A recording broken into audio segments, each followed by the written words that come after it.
So what I was going to talk about today is, gosh, okay, uh, something I worked on when I was on my trip, the Four Noble Truths. Life is suffering,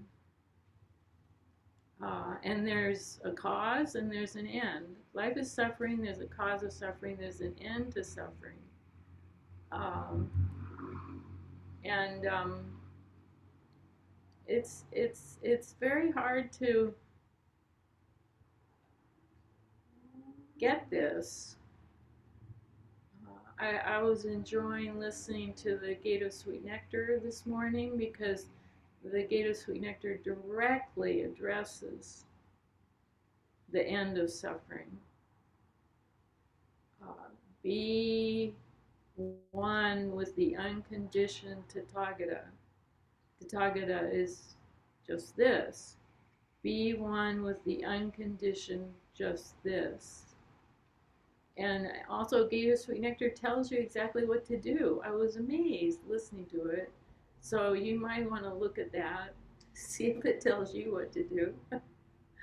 um, but the question is, uh, what does that mean to end suffering?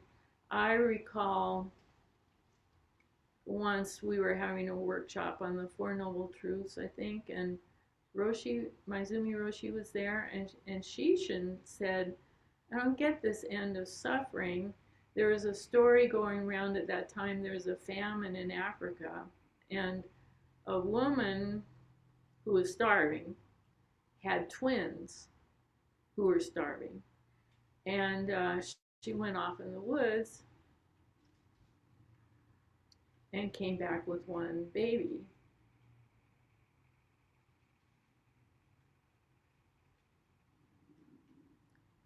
Because that's uh, all she could support was one.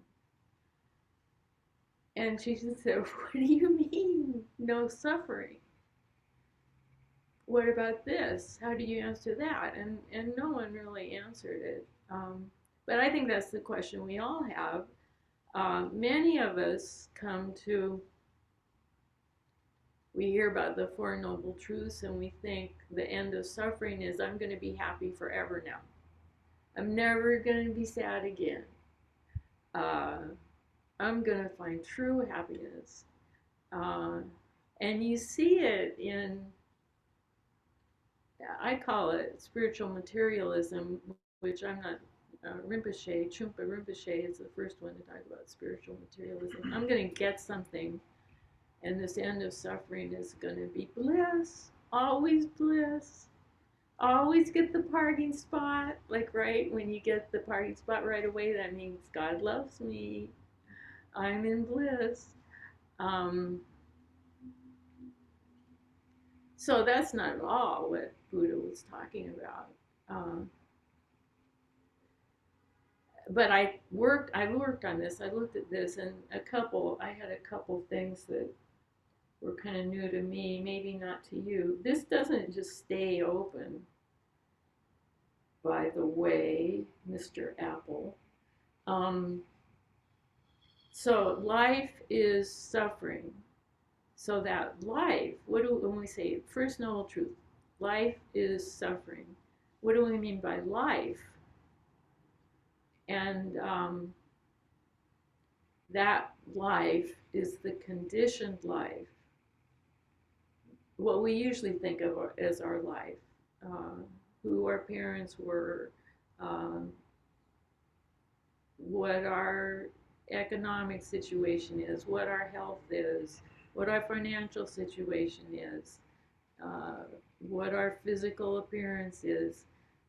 The conditioned self is the life that he's talking about. So,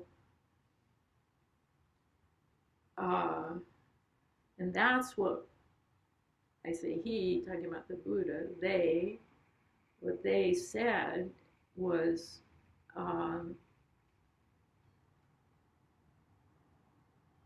dwelling in the conditioned life is suffering. Why? Because it's impermanent. Life is impermanent and it's always changing. So even though I just talk a lot about my addiction to ice cream, it has to be vegan ice cream, but it really does haunt me. So as long as I got that vegan ice cream, I really am in bliss, but then it's gone and I have a tummy ache. So it's constantly changing. We love someone, uh, and then they leave or they die or we leave them. Uh, I mean, we don't need to spend a whole lot of time talking about how impermanence is suffering. So our conditional life is kind of a roller coaster. And because we also have joy in our conditional life, we find someone to love. We get the ice cream, we get the award, we get the parking spot. Uh, but then it changes. So it's a roller coaster, which some people like roller coasters. So I already started talking about the cause of suffering. So this conditional life is suffering, which is our attachment to how things are. We desire things, situations, and relationships and suffer if we don't get what we want. We hate some things, situations, and relationships and suffer when they come into our life. And we are ignorant as to the true nature of life. So that's a big clue in this end of suffering is to wake up. So waking up doesn't mean all of a sudden I'm really a good person and only good things happen to me. As we know, bad things happen to good people. I mean, Jesus Christ was a good person, right? Look what happened to him. Uh,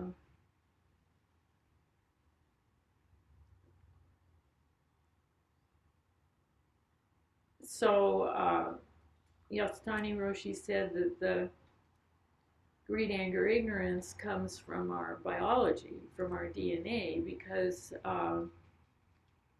as an animal, to survive, we need food. My God, those bears in Alaska, those brown bears, everybody's scared of them, but all they do is eat. I mean, they live on grass, those huge animals. And I went to see those bears, and they paid no attention to me. They were just eating as much as they could, and then in the salmon, just getting the salmon as fast as they could. Uh,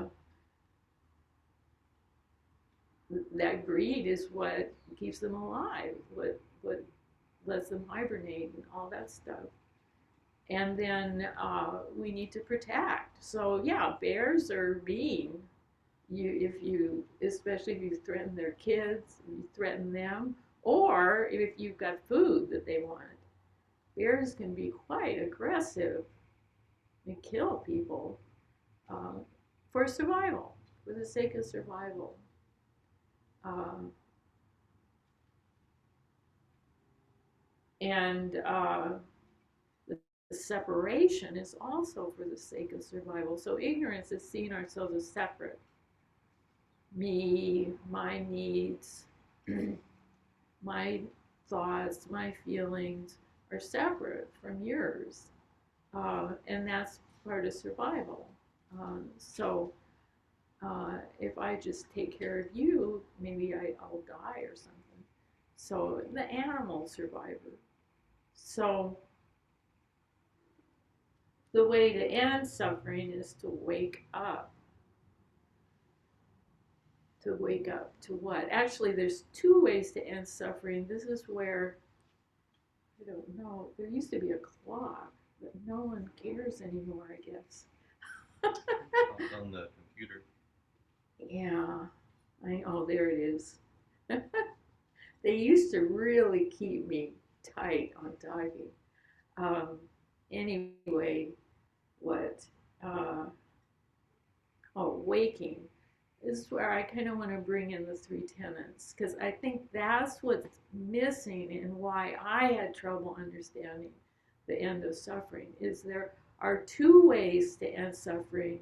This is me going off the text. Uh, One is to wake up to true nature, which is one, which is this idea of me and my needs and all of that stuff is just that, an idea.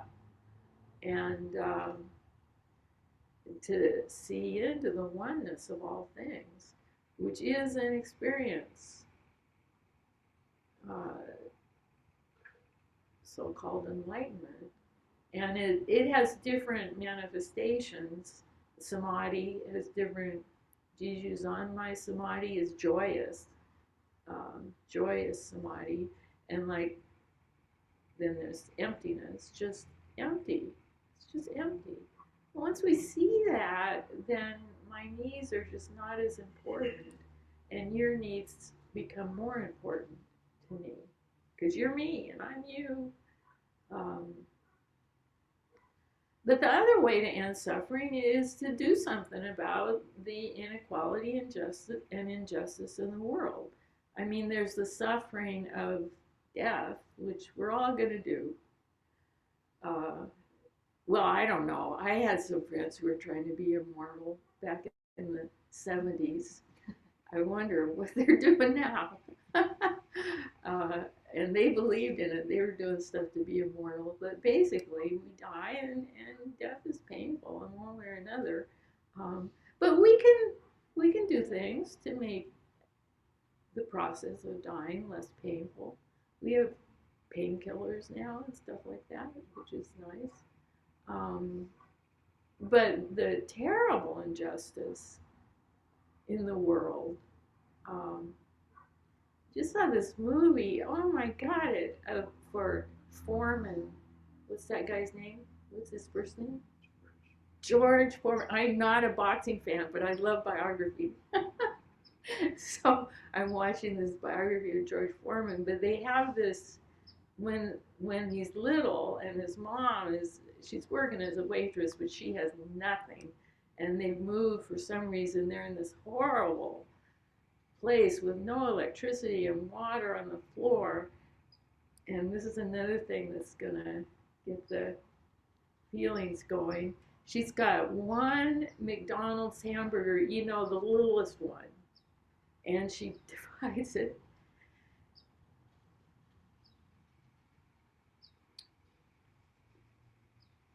among her four kids.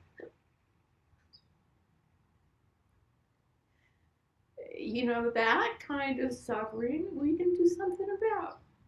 No one should struggle in this world, in this bountiful world. No one should struggle for food or housing. And Buddha said that everyone has the right to sustenance and to be free from insects. Because in India, living out in the open, there are insects. There are things we can do in the conditional world to end suffering. And I think maybe that's where uh, we get confused. We start going, oh, well, it's okay. People are starving. Well, it's okay. Everything's one. It's their karma. Let them deal with it. Let them figure it out.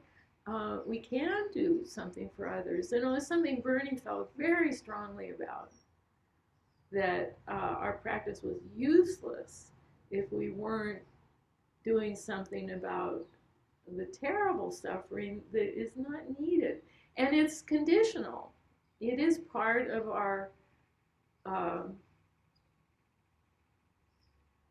delusion that, like, I'm going to feel better if I have a yacht, or even, yeah, I'm going to feel better if I have a big house in Mexico and a car.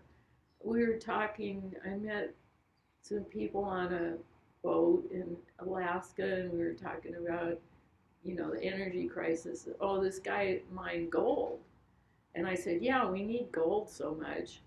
Uh, and and he said, well, actually, we do. Gold is in our phones. So part of these roads they want to build in Alaska are for our phones. Well, I got a phone, I got an iPad, and I got a laptop here. And so anyway, how can we can also shift the conditions to end suffering. That's another way. Wake up, absolutely. Wake up to it. Um, to deal with our everyday disappointments of um, having to get up, missing the party or whatever. See the emptiness of all things, and from that place, then our vow becomes uh, to end conditional suffering as well as spiritual suffering, if that makes sense. I don't know what I wrote.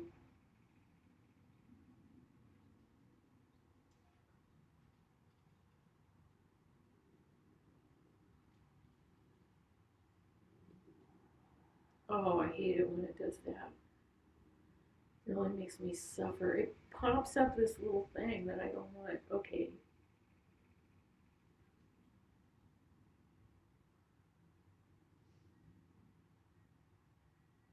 so that's what I say.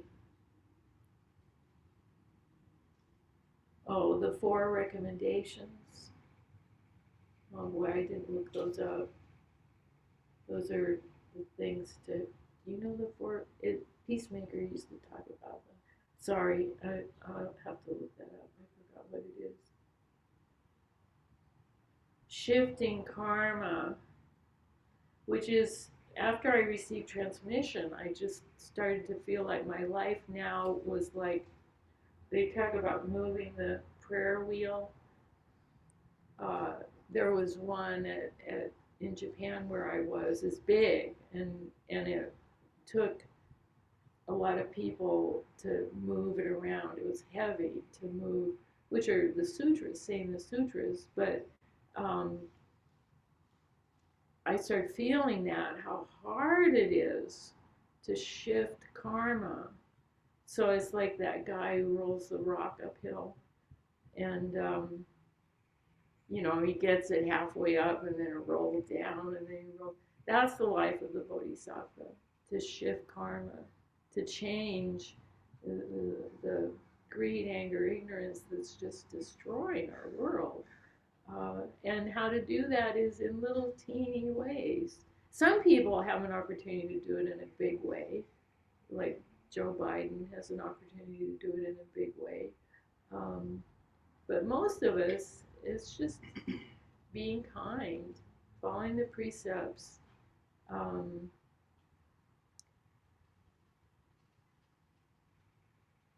giving.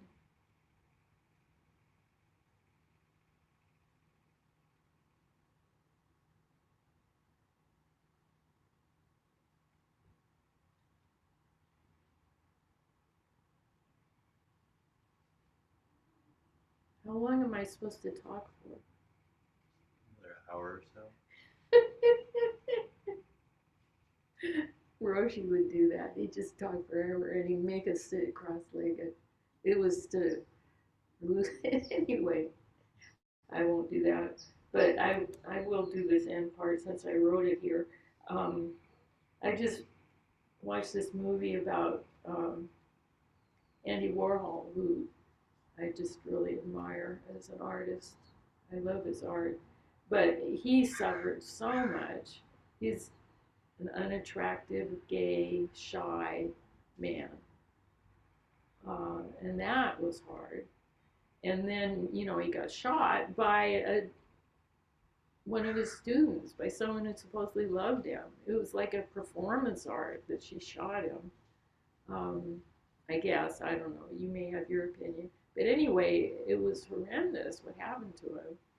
He was in just constant pain for the rest of his life. Um, And he started getting into New Age stuff to feel better. And they had Shirley MacLaine talking, and she said, what we're doing, and no disrespect to Shirley MacLaine, I think she's very genuine in her spirituality. But she says, what we're doing is looking for a practice that we can be enlightened without suffering. Just wake up to bliss. We can continue, oh, and I say, we can continue to live our privileged life of wealth, leisure, classism, racism, and achieve our bliss in the midst of the great suffering of the world. That's me being sarcastic. Um, but really, anyway, and Buddhism is very clear that we must face the suffering in order to end it for the sake of all beings. Ending suffering is not a matter of repressing or ignoring our feelings or going numb.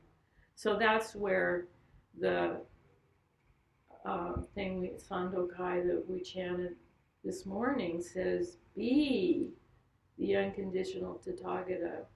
Be your life, which is also be the conditional Tathagata. Be who you are. And the meditation is about going there, going into who I am, my feelings, my errors, my thoughts, my joy, my me. Really get to know that little graspy me, uh, to let it go for the sake of others. So ending suffering is practicing mindfulness and total immersion into our suffering. Uh, and it works in two ways, I say. That is the path to spiritual awakening, to be who we are. And that is the way to get to know how the feelings work and do the shifting, loosen up the ego. And then I ended. So, anyway, that's my thoughts on how to end suffering. And oh, the other thing I wanted to say is the I got into shifting karma and stuff because nowadays I'm not sitting as much. I'm more thinking about that. Um, but the waking up is kind of a big part of ending suffering. And what you folks doing Ongo is the Zen Buddhist practice for waking up, which is a lot of meditation, a lot of Zen. So the Eightfold Path, the told you, and life is suffering. There's a cause, there's an end, and there's a path. And each aspect of the path is important. Big part of the path is developing samadhi, uh, awakening to the oneness of all things, letting go of the self, experiencing no self. And the best way I know to do it is with Zazen. There's other ways, there's other practices, but Zazen is a powerful tool for uh, awakening to true self. And it doesn't mean we don't have a self or karma or desires anymore. It's just we know what they are. We know their nature is empty. So I'm really happy all of you are doing strong sitting practice. And then the other practices of Ongo, working together, that's relationship work, uh, uh, studying, do it like this, talking about it, that's wisdom work. Um, uh, yeah, living together, being together, practicing the precepts, doing the right thing, uh, practicing mindfulness every moment, not just when you're sitting, but every moment, uh, being aware of what's going on with you. So Ongo is the perfect way to practice the Eightfold Path. And And it's very hard. It's like the guy rolling up the hill with the rock, because we don't want to do that. We want to go for ice cream and read novels and stuff like that, um, or hang out with our friends, all sorts of things. Um, so to make the effort to follow the ongo schedule is the act of the bodhisattva, uh, to wake up to no suffering. So there, that's all I have to say.